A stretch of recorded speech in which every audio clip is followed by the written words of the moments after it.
দর্শক, কালকে সিনেমাওয়ালা entertainment YouTube চ্যানেলে দেনা পাওনা গল্পের ২৯ নম্বর পর্বটি মুক্তি পেয়েছে। আমরা সবাই জানি এটি একটি ধারাবাহিক নাটক, যার কারণে এটি আসতে ৩ থেকে ৪ দিন লেট হয়।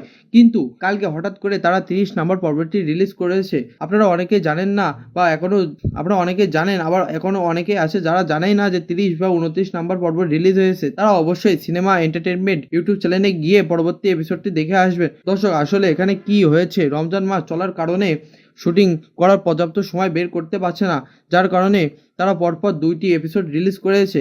কারণ আরও অল্প কিছুদিন আছে ঈদের জন্য, যার কারণে তারাও একটু ফ্রি হতে চায়। এছাড়া তারা রোজা থাকার কারণে তাদের শুটিং করতে অনেক কষ্ট হয়ে যায়। আশা করা যায় এই মাসে আর একটি এপিসোড দেখতে পারবো দেনা পাওনা গল্পের।